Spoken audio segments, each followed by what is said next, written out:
We're live. Hey, what's up, motherfuckers? We were just talking. This is our last podcast of May. What? It's the end of May. It's May 31st. Fuck, I got court. June. Oh, I don't have court. I'm off papers 100% officially, and it is fantastic living life to the fullest. If you guys don't know, shame on you. I'm Mike Straus, a.k.a. Straus21. That is Chicago's #1 underground comedian, Apollo T Mahal. What's up, guys? Oh, quick, I want to shout this out. Next Thursday, I'm going to be at the Comedy Shrine in Aurora, right behind the Fox Valley Mall, doing my thing. You know, I've been telling people I'm going to be getting booked more. You also have some big news, too. Correct. Starting in August, I'll have the date up on my Facebook, my Twitter, everywhere. Apollo T Mahal on Twitter, Apollo T Mahal. I will also be hosting one of the open mics at the Laugh Factory In Chicago. So if you're a new comic, you want to come on out, you want to try comedy. If you just want to be in the crowd and experience what it's like, come on out to the Comedy Shrine. I will come on out to the Laugh Factory because I will have information on that. It is free. The Laugh Factory, for you guys watching us that aren't familiar with the Chicagoland area, that's like our ice house or our comedy store. Well, they have Laugh Factory in everywhere. They have one in L.A. Right. Well, but you know what I'm saying? Yeah, like it's like LA it's like they have the comedy store. That's like our store. Yeah, so it's a big deal, man. It's a big deal. It's dope as hell. That's a good step for you. Yeah, I got really nervous to get on a stage like that. Well, if you didn't get nervous, something would be wrong. Yeah, well, so no, I don't know, normal. but I got a little bit. Like John Jones says it best, right? Like it's okay to have butterflies, but the key is to organize the butterflies to fly. I think for so long in my comedy career, I've been such a bitch to go down there and do it because I felt fear. Yeah, and also like fearing like I'm not good enough. And when I went down there, normal feelings. I killed at just simple open mics doing my thing. And it reinforced like, no, I am good at this. I know what I'm doing. And so it was nice to get that reinforcement in now that I'm hosting. You host, that leads to opening. Opening leads to featuring. Featuring leads to headlining. And I just want to say this while we're on the comedy topic real quick. I know you and I kind of differ on opinions with Brendan Schaub. He's one of the fastest rising comics in the history of comedy. And, it's good. It's really well, here's easy the thing. I challenge any listener to actually find 10 minutes of his comedy stand-up online. That pisses me You off. can't find 10 minutes of Brendan Schaub's stand-up comedy online. Do you know why? You could find a minute here, a clip here. Do you know why you can't find a full set? Because he's trash. Because he's straight garbage. I'm not going to say I am. that. He's terrible. And the only reason why if you go up there for 40 minutes, anybody could tell one joke that gets people laughing. He's not a comic. The only reason why he fucking has the platform that he does is because of Joe Rogan. And listen, his comedy is not that good. Let's be real. Your comedy, so young, I don't give a fuck. He's so your comedy is 100% better than his. And so I've also been doing it longer. But I don't give I paid my dues. But that's my point. He hasn't. No, and that's my point. So Thank you. So I'm going to say this. You've been paying your dues, and you're much. funnier than he is on a bad day, and everybody knows his name. That bothers me. I'm sorry. I think if me and him go on the same stage, You kill it. You bury him. I think I bury him. And that's, Figuratively that's and nothing literally. against you, Brendan Schaub. I like you as a sports commentator. I think you're funny on your podcast. I think the dude is great at breaking down fights. I think he's great at that. I just don't think he's a comedian. I haven't seen your stand-up yet. Because you can't find it. And I'm going to say this. You are so young in the game. I remember when I first saw Charlie Murphy ever do stand-up. I think he killed it from day one. I didn't. I saw him and I saw the crap, but then I saw him right before he died. Yeah. And he was a headliner at that point. In my mind, like there's guys out there who are like just Chris D'Elia's, just headliners. So Brendan Schaub, I think my opinion will change on him in his stand-up career as he gets older as a comedian. If he would have just did the route of every other comedian, he can, hey, that's what it is. But I can't blame him, dude. Like if someone comes up to me and goes, "Yo, you want a headline?" That's another thing too. Yeah, I'm gonna take it. He got fast tracked, and that's the thing too. Can you blame him? You know, and so that's I think what you're seeing is a guy who got fast tracked, and that pisses you off because you see me grinding. What pisses me off? You see guys like me grinding. Just barely getting hosting gigs, trying to get like maybe $10, $15 for a fucking gig. This man has never. It's the same thing with me and writing. And it's the same thing in anything, right? When someone in any profession gets fast tracked, And someone like Jimmy Rivera, who's headlining this weekend at Utica, who is undefeated. I'm sorry, he's 21-1 or something. And then you got a guy like Cody Garbrandt who kind of got fast tracked, right? And then you get a guy that because he gets one impressive fight, and this is the kind of shit that bothers me. I guess it's a good segue. Let's get into the MMA talk. A little bit of housekeeping before I am also writing now for MyMMAnews.com. I needed another platform. I needed to. Congrats, by the way. Thank you. You I worked. Appreciate it. You are probably one of the hardest workers I've seen out here. And I'm very proud of you getting on these writing sites, doing your job. Honestly, man, needed to make more money, so I needed another platform to write for. But keep doing what you're doing because, man, honestly, he has brought up. Man, you had Mike Perry on here. You knew about Mike Perry before he was going to be big. Yeah. You talked about, you introduced me to Shorty Torres. Josh Emmett. Josh Emmett. Blew up. A lot of guys, man. You are probably one of the guys who are in the trenches, who are talking to these young fighters who are going to be big. Curtis Blades is one of them, who you had. So There's a bunch of local cats. So guys, if you really are, if you're diehard in MMA, you want to know who is the next big guy. He is going to tell you. And one guy that I don't think got fast tracked, but a lot of people are getting at him for fast tracking, who just beat Thompson. Till. A lot of people think that Darren Till has been fast tracked. I've been hearing some words about him as well. How people feel about how he is, and I think he's handling it very, very well. Yeah, he has even stated, "I don't deserve a title shot," and I love. That I love that because yes, he beat Thompson in a very, very close fight. Yeah, in a fight that if you have the luxury of watching twice, it can go either way. Yeah, depending on how you want to score. If you watch that fight 3 times, you could easily have a different decision 3 times. It's one of those fights. It's so tough. See, to me, the thing with Till is, and I've done this thing now for 3 years. I started in 2016, 2017, and 2018, where every year at the beginning of the year, like the first week in January, I will put out, in 2016, it was my 16 fighters to watch for. In 17, it was 17. 18, it was 18. Next year, it'll be 19. It's basically, at the beginning of the year, I'll do a 18 fighters to watch this year. And in 2016... Go back and look who I had on there. He said Darren Till. Many people that have blown up since, but Darren Till was one of the guys I had on there. And I don't necessarily think he was fast-tracked. I think they gave him the Cerrone shot. Is that fast-tracked? Cerrone? I don't think so. No. He I think that was a good step to that fucking occasion. Before Thompson, they were talking about Masvidal. Which and I would have liked. I would have liked that They're talking about that possibly now. And I think... that's definitely not a fast track. That's a guy who is ranked, but he's not. And Masvidal is going to test him in ways that Wonder Boy couldn't. Because Masvidal, unlike Thompson, he's cerebral to an extent. Yeah, to an extent. But he is, at the end of the day, he is what his fighter. He's a fucking game bred, just like his nickname. Because he made a Damian Maia fight interesting. Go back and watch. Everybody is on Kimbo Slice's nuts for being a street fighter. Rightfully so. He was a legend. But guess who was right there next to him? Fucking Masvidal. Masvidal was right there. So I think Till Masvidal, I like what Till said after his fight. Said, I don't deserve a title shot. I need to beat all these bums first. And I like that about Till. I like his humility. He feels terrible about missing weight. 3.5 pounds.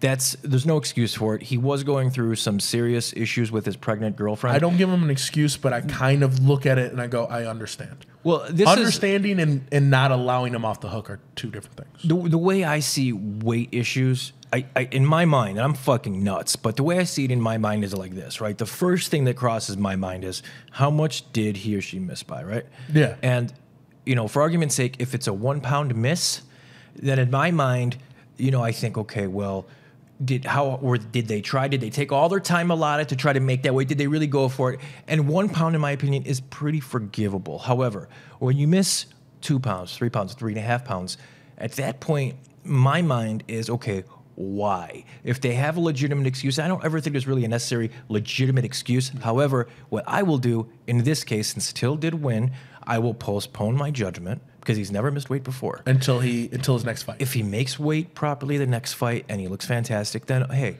no harm, no foul. We'll chalk it up to he missed it once. His pregnant. Listen, I have 2 kids, and if my wife, God forbid, if she was 8, 6, 7 months pregnant and had issues, it would fuck me all up. Oh, emotionally, mentally. I also think that affected the fight in a weird way. I don't think he. Yeah, it could have. Till He wasn't as aggressive as he usually is, but he also said that Steven was expecting me to be aggressive, so that's why I wasn't. So it's so hard to say. It's so hard to say. There's a lot of factors in a fight. I really loved this card. I loved this card for the fighters who were... It was a decent card. It was a decent card. But this Utica card is fucking stacked, though. Oh, my God. This one is crazy. We're about to get into that one. Mm-hmm. But I want to say one more thing about this card. It opened up a lot of things because now you have Neil Magny, and wow. I don't know what to do with that guy because to me he's like a glorified gatekeeper. I think he is to an extent, but I just don't think he's elite. I think we're going to find out if he is in the next year. Yeah, well, definitely. Marlon said this last week. He even said if anything, we'll find out this year. I think coaching has helped him. Yeah, I do too. Because you watched him. He was a lot more aggressive in this fight than he's ever been. Well, I think a lot of that had to do with his caliber of opponent. We will know more in his next fight. I think they need to make that Gunnar Nelson fight. That one will really test him. I would have liked a Tony Martin fight. You know, I would take a Tony Martin. Martin is a guy that's coming up from lightweight, so Magny has big size on him. Magny's a big 170. I mean, he's tall, height-wise, you know. Height-wise, but he doesn't look like a big 170. No, he's thin. But Tony Martin, you know, he looked great in his welterweight debut. He wanted the fight, but the UFC didn't want it for whatever reason. They decided to go with this promotional newcomer, Craig White, that got stomped out in 2 minutes. So I don't know if they're trying to protect Magny to maybe build him up for that Gunnar fight. I think they are because what it seems like. Neil Magny is a weird draw. People know his name. People know who Neil Magny is. In Colorado, I think he draws well because that's where he trains, and I think he could do certain areas. I think he could draw well. More casual fans know who Neil Magny is than they know. Surprisingly, man, he's like the third or fourth most welterweight fights in the history of the UFC, which just blows my fucking mind. So, which then makes me think, you know who he reminds me of? Michael Bisping. Yeah, a little bit like Bisping. Seriously? Something's going on. Maybe it's a fire alarm. Anyway, let's get into Bellator 200, guys. That also happened this last weekend. We were supposed to have the heavyweight Grand Prix, right? That was supposed to continue. Unfortunately, Mirko Cro Cop, he gets injured like the day before he's supposed to fight Roy Nelson, so that falls through. But all in all, it was still a really good card, man. I mean, the way that Gegard Mousasi marched through Rafael Carvalho was just fucking amazing. We were talking about it before, and I really thought that if this fight was going to go to the ground, it was going to be Carvalho taking it there, but I could not have been further from the truth there. I was freaked out. It's crazy. It caught me so off guard. I apologize about my phone. That's all good. Weird things happen. But I was so freaked out by this because I even said, I think he's going to keep it on the feet and knock him out. No, I was wrong. Yeah. He went in with a really good double leg takedown. Unbelievable. I don't think anybody, listen, a lot of people picked Mousasi to win, but I don't think anybody really saw it in that fashion. Yeah, and it was just purely dominant. Now everybody's talking about Roy McDonald versus him. But Bellator, Scott Coker says nope. I agree with him. I agree with him. This is weird. I want to see the fight. But I think Roy McDonald has business at welterweight, and I think our boy Gegard Mousasi has some business at middleweight. And I'd like to see him defend their titles once. Yeah, once or twice. I think Roy McDonald should defend his belt because there's the welterweight division in Bellator is the best division in MMA. 1FC, UFC, I don't care what you say. It is the best division. You have Roy McDonald, who's probably, in my opinion, one of the best welterweights in the world. Yeah, I think he is. I mean, you could argue he's better. He's the best in the world because he beat Tyron. He beat Tyron. He is the best. He beat Tyron's ass. I remember that. He beat and he was beating the daylights out of Carlos Condit before he lost. He beat, I think, if he didn't get his nose broken the way he did, fight. he would have beat Robbie Lawler. Yeah. I think he beats Till. I think he beats Thompson. I think he beats a lot of guys. So yeah, he's one of the best. He's one of the best. But now you have John Fitch there. Yeah, you still got old boy who just Lorenz. You still got Lorenz Larkin, and then you have the fight he just had. Paul Daly. You got a ton of killers at 170 and 185 for that matter in Bellator. Bellator's really making some moves, man. I just real quickly let's before we move out of Bellator 200 talk, fucking Michael Venom Page. Holy okay. He made Rickles give up. He gave up. I'm done because of taunting. Yeah, well, he busted him with that right, and then his face exploded, and MVP was like, you're fucked. And Rickles was like, you know what? I am fucked. I'm done. I'm done. Which, I don't want to clown him too much for this, because as a fighter, David Rickles. Are you a business or are you a fight? You know, Yeah. so he handled it like a business. He goes, I'm getting fucked up in this fight. I can either go out in ridiculous fashion, get knocked clean out. Which probably what would have happened. Yes. Or I can get this stitched back up, come back Fight again, another day. fight another day. I'm already guaranteed my pay. It's not worth it. Well, I think MVP had one of the best quotes of the entire weekend. It was in his post-fight interview, not immediately after in Bellator, but in the back in the locker room with MMA Junkie. I forget who it was with, but they asked him. They said, MVP, were you surprised that Rickles just kind of called it off in there? And MVP said, well, no, you step in the octagon or the cage with me, and you let me beat you up for a few minutes and see if you want to quit. And I'm like, you know what? True, He's I got want a fucking valid point there. If you hit me in the face, point at me, laugh at me, dance on me. Don't even keep your damn hands up. I'm done. We are done. Yeah. Listen, there's one kid out there. His name is Marquise. He's the first kid to ever punch me in the face. He hit me so hard, I rethought my entire goddamn life. And then when I hit the ground and he got over me and punched my face, all I can think of was, man, he has some beautiful ass eyes because he had my skin tone with blue eyes. It was ridiculous. But I still see that kid to this day. And I am big. I can fight. I have wrestled. I have actually competed in mixed martial arts at the amateur level. And I still go on the other side of the street. It's crazy. So I am telling you, special. when you get popped by a guy and he clowns you and he hits you hard and you're just looking at him like, I'm outmatched, there's no way I can do this, you get the fuck out of there. That fight very reminiscent of Anderson Silva, Forrest Griffin. Yeah, very reminiscent. And do you want to go out like Forrest Griffin? He shit himself in that fight. He shit himself.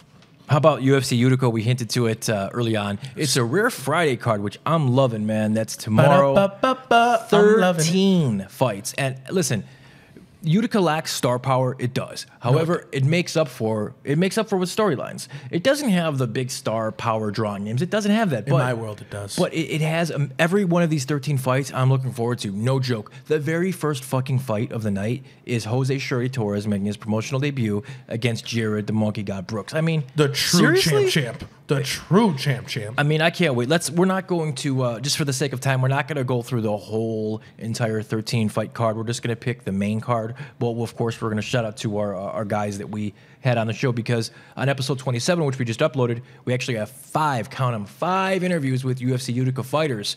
We had, of course, headliner Jimmy Rivera, talked to main card fighter Sam Alvey, and then the aforementioned man alive. Shorty Torres, Bilal Muhammad, and Desmond Green. Also, check out my debut article for MyMMAnews.com. I did it on the interview I had with Desmond Green, so check that out. I'm also going to say this is also the nicest card in the world, full of the nicest Yeah, people. a lot of nice guys. Like, all these guys are like killers, but they also will give you your shirt if off their back if they don't have it. Like they are the nicest people in the world. One of those nicest guys in the world, Jimmy Rivera. He is just, anytime I want a few minutes with him, he is more than happy to give it to me. Let's start there. Thank you so much, by the way. You got Jimmy Rivera headlining against Marlon Moraes. This is somewhat of a grudge match. I mean, this was supposed to happen at the end of last year. There's a lot of back and forth between them. Rivera supposedly gave this guy 20 pounds in different ways. He didn't want to take it. The fight's going to happen in just a day. I'm fucking stoked. Who do you like in this fight? Of course, Jimmy Rivera. I think Jimmy. I do too. You know what I noticed and what I really loved, because we were talking yesterday. Do you know what I noticed? Jimmy Rivera's Puerto Rican. I always thought he was Italian. Really? Yeah. I knew it. Blew my mind. Just I thought he looked was a at Dago. Really? Now listen, Rivera is obviously an Hispanic name. That's why I thought it. But, you know, there's a lot of Dagos like myself that have, like, okay, my last name is Straus. I'm not German at all. But my last name, if you didn't know any better, you'd think I was in the SS. You know? So, I mean, you know, my biological last name is Di Vittorio. Okay, I have grease dripping off me right now just saying that. Dude, so, I'm going to right now go get the person out of your trunk after saying that last name. Right, it's right next to the sawed-off. It's you know, but getting back to Jimmy Rivera, the Puerto Rican phenom. He is the kid. Listen, the UFC has him rated at number 5. I believe that he's even higher than that. I think he's top 3. I truly think he is the next bantamweight champion. I like him in this fight. I think he has a hard fight against TJ. I think he beats Cody, and I think he beats Dominic, but I think he has a hard fight against TJ. I think that this fight, though Rivera's going into this fight, there's bad blood. Not necessarily with Marlon, but Marlon's manager, Ali, he said some very, very bogus stuff to Jimmy Rivera's wife. And Jimmy Rivera is not taking kindly to that. So Jimmy what have Rivera, we learned from Pusha T and Drake? Do not say the man's wife. And Jimmy Rivera, there's an interview with him, I think again by MMA Junkie, that just came out. It was like a scrum for this event, and he was saying, I can't get my hands on his manager, but I can get my hands on Marlon. I'm going to take it out on him. I think Jimmy's going to finish Marlon, and he's going to finish him in a nasty way. You know what I noticed? Jimmy Rivera was probably one of the best in the world when he fought Uriah.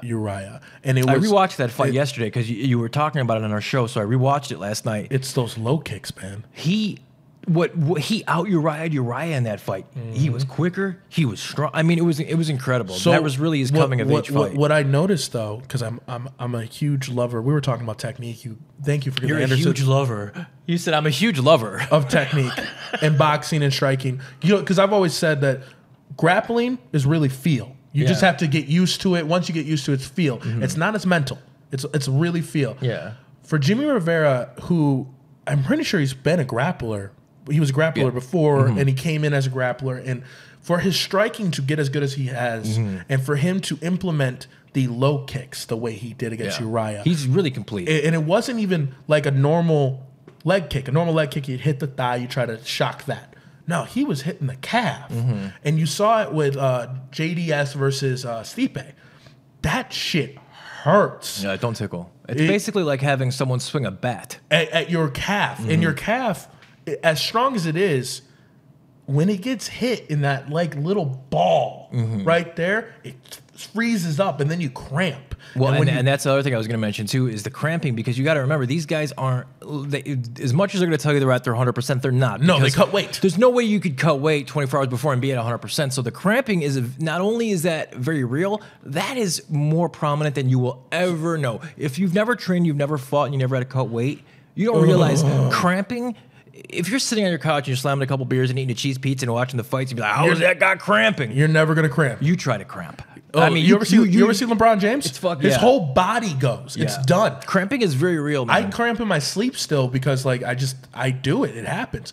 But especially when you're cutting weight. Yeah, if Marlon has not trained for those leg kicks, he is in deep trouble, because that's what happened to Uriah. He got kicked a couple times, started cramping, started seizing up a little bit, and then Jimmy Rivera with his speed, his technique, he's so precise, and then at the same time, which a lot of people say TJ Dillashaw has this, but I think Jimmy does more. He's a dog. Oh yeah. Like when he smells blood, he goes in and he's so technical with it. And I think the reason I think he could give TJ a huge fight is because he's as much of a dog as he is and as technical. So if Marlon doesn't go into this fight smart and doesn't prepare, he's gonna get taken out.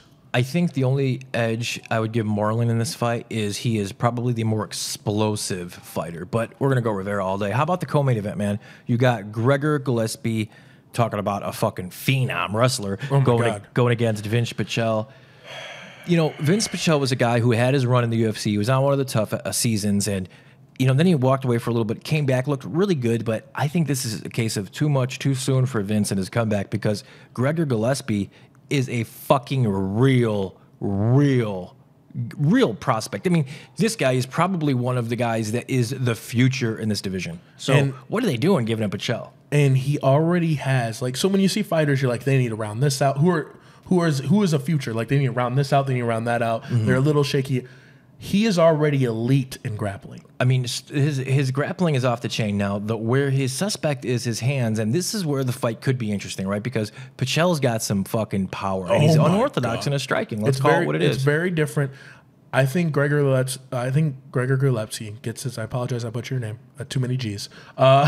G's, L's. G's, L's. But I think he gets it done. For the one simple fact is, he did look really good with his hands in not like really good. Yeah. He looked he looked much improved. He looked much improved, and I think he's focusing on making sure that he understands the science of striking. That is a really big deal. And a lot of people just go, "Oh, if I hit mitts and I get power, I'm going to be good." No, there's a science to it. There's an understanding. If you want to understand more, go watch. I sent you the video, and I'm going to post it on my Twitter. There's a Dominic Cruz breakdown of his footwork. There is a science. There's weird tendencies and why you're doing things. And Robin Black said it best. It's high-level chess. And I think Gregor Grilevsky, God, I'm butchering your name. I apologize again and again. It's all good.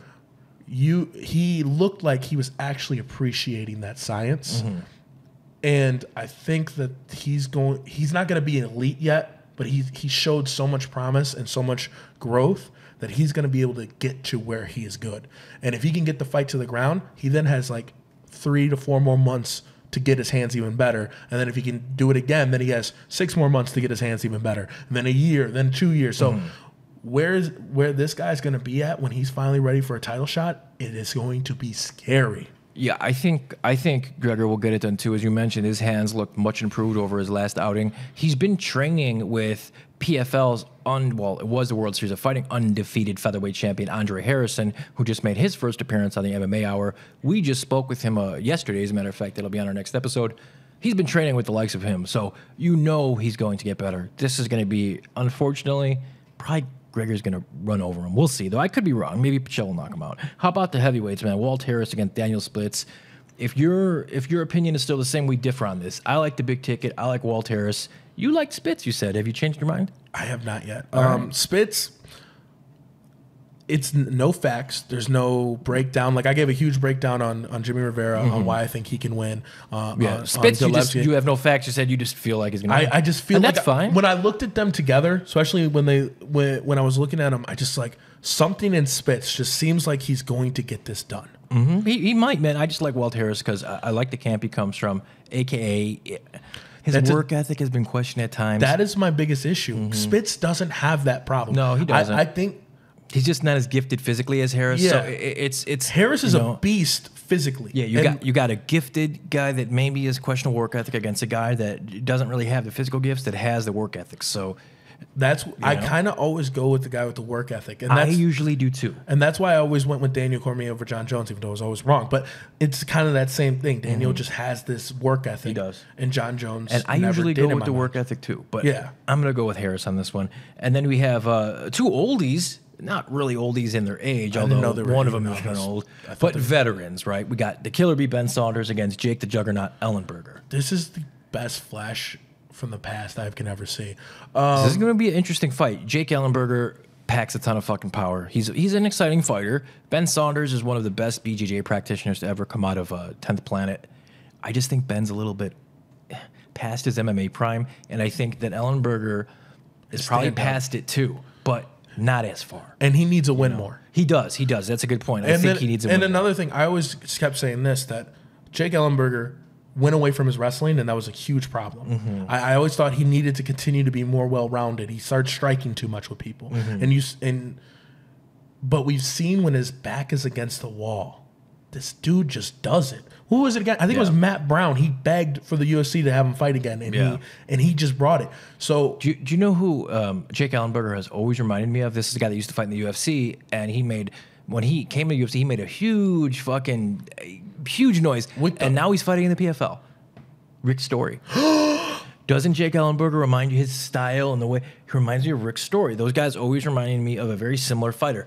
I'm not saying that Ellenberger is going to end up in the PFL, but if he doesn't win this fight, he very much could. I did think, Rick Story and Jake Ellenberger kind of remind me of the classic 170, 185 pound Josh Koscheck style fighter. Who were the top in 2010, 2011. Exactly. But now you have these waves. New breed. Man, it's incredible. And if you can't adapt, and if you cannot get to those high levels of everything, you're going to be left in the past. Yeah, so we agree on Ellenberger? Yeah, Ellenberger. I think when his back's against the wall, that's the scariest thing in the world. And then 2 more here. We got Julio Arce, another friend of the show, going against Daniel Tamer. Tamer is both Tamer brothers are actually on this card. Both devastating strikers.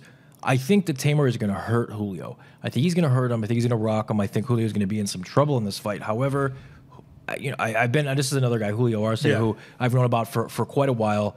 We've had him on the show a few times. But what really surprised me about Julio, what really opened my eyes, was last summer when he was on the Tuesday Night Contender Series. He was getting his ass whooped in round 1. Big time. Goes to his corner, completely pulls a 180 with his training plan. Comes out round 2 and finishes the guy. Earns himself a UFC contract. My point is, he can adapt on the fly quicker than most guys can. And I think that is going to be a reason why Julio will be able to get the job done around 2 or 3. So I'm going to go Julio. So I went back and watched that fight, and it seemed to me that his corner and him have multiple game plans. Yeah, just they're very Tiger Schulman. Same thing with Jimmy Rivera. I love that. I love that camp. Jim. Great camp. If he doesn't change it up quick enough, he'll be put to sleep. He will be put to sleep. Tamar is one of the most dangerous strikers I've ever seen, but Tamar has no ground game. Yeah, that's so. The area. So I think the one thing that, because we see these guys all the time who have this understanding of striking, have this understanding, but then they don't take that understanding and then try to get that work ethic of, because then you knock people out and you're like, oh, I'm good enough, I can knock everybody out. Yeah, but then you go run into a guy who can take you down, and I think he's going to take him down. I think he's going to take down Julio. Yeah, Julio's going to win. That's why I always liked Chuck the way Chuck did it, because he was a devastating striker, more of a counter striker, but people forget he was a world-class wrestler. However, he used his wrestling in reverse to keep the fight standing. And I think if you're an excellent striker, you shouldn't work on wrestling takedowns. You should work on defending the takedown. Because if you could defend a takedown, you could defend where the fight takes place. Here's you could dictate where I disagree. For you to understand how to defend a takedown, you need to understand takedowns. Okay, I'll give you that. Because when you get a fight to the ground, it is feel. That's really it. That's just time in the gym working on it. But takedowns and takedown defense is very similar to striking and footwork, and how you understand how a body moves and how you get in and how you grab the leg and everything like that. That is all technique and a science and basically high-level chest. And, like Robin Black said, I'm lying to you, and you have to lie to me. Right. So for strikers, I think they need to work on takedowns to understand how to get out of a takedown. Yeah, no, that makes sense. I think because once you break, when you break it down, and I think the problem is, and I saw it, Michael Bisping always had this issue, and it always made me so mad. He was good at getting out of most takedowns, but when he's against high-level guys, I don't think he understood the science of what they were doing to get in there to get him down enough for him to defend it. And that was always kind of my knock against him, was like, yeah, you have decent takedown defense. Well, hold the Bisping thought. Let's finish this real quick. We got the curtain jerker on Utica, Sam Alvey against Gian Vellante. This is going to be an exciting fight. Sam Alvey knocks out Marcin Prachnio in his 205 debut, calls out Gian Vellante. A couple months later, here we are.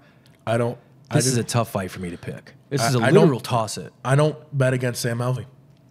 Ever. I'm going to go Sam Alvey here too, I think. I can't bet against him. I refuse to bet against him. He is the slimmest of favorites in this fight. He is. Which is, I didn't think he would be. I honestly thought John would be. I refuse to bet against this man because he has shocked me more than, like... Oh, yeah. Every time I look at him, I go, no way he's going to win this fight. And then he does it, and then he's sitting there with the biggest smile on his face, and I go, that guy right there. And at 205, man, he's got, like, new life. So we also want to shout out to the aforementioned Des Green, Bilal Muhammad, and who else do we got there? Shorty Torres. You're gonna all those guys we interviewed with. So thank you to all those guys. And then we wish you guys the best of luck. And you mentioned Michael Bisping, man. So before we go, let's just, he announced his retirement. Some people actually, in the media, some of my colleagues, rather, actually think, and this is how teenage girl people are. Some people actually think Michael Bisping purposely retired to steal the thunder away from Darren Till. That's why he retired on that day, some people are saying. So a guy from a completely different weight class. Right, so basically, so he could steal the thunder away from his countrymate. That's why he retired on this day. From a guy from a completely different weight class? That's what some of my colleagues are actually saying. That's how hard they look for stories. Yeah. Hold up. Quick, guys. Right. It couldn't be that he just retired because...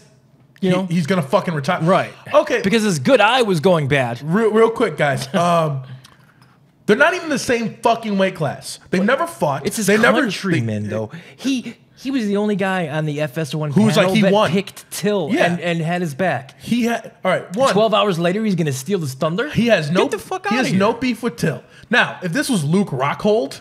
Yes, he did this to Luke Rockhold.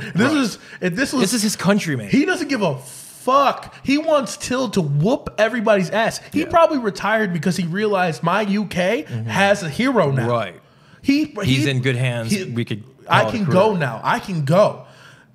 Fuck you guys. This makes no sense. Anybody to ever say that about Michael Bisping. Michael Bisping, in my opinion, is the first Conor McGregor. He's the first man to ever talk shit as much as anybody else and be the most likable guy while doing it. Yeah, he was a talker. He fought his ass off. That he did. That man fought so hard and put everything on the line. Even the shit he said to GSP even said he loved him. Mm-hmm. He fought everybody who was roided up and fucked up. He fought TRT Vitor, who's probably the scariest man I've ever seen in my goddamn life, and lost his eye because of it, and continued to fight and still won the fucking title from the most smug man I ever seen. On 9 days notice against the most smug man I ever seen in my goddamn life, in Luke Rockhold. Yeah, to me, Bisping he truly embodied what a fighter is. I mean, he was always often underappreciated. You know, you counted him out almost always. But what was remarkable to me the most about Bisping is after what was perceived as a bad or a down moment for him, he every single time rebounded and rose to the occasion, with the exception of his last 2 fights that he lost in a row at the end of his career. But it happens. But listen, that's the only time in his career that he did that. Every other time he'd lose, he'd get right back up on his horse with the win. Anderson Silva knocks him down in the 3rd round. Gets out. 4th round, comes back, has the best round of his life. So and 5th round wins. Embodies Bisping. Michael Bisping. Never count that man out. No. And if my kids ever, I ever have kids and they were like, Dad, how's life? I'm going to put his fucking fights on. Yeah. Because that is life. That is what mixed martial arts is. The technique, the science is everything too. I mean, do you remember he suffered one of the worst, most humiliating knockouts to Dan Henderson, UFC 100. That was his fucking logo, for Christ's sake. Dan Henderson flying through the air.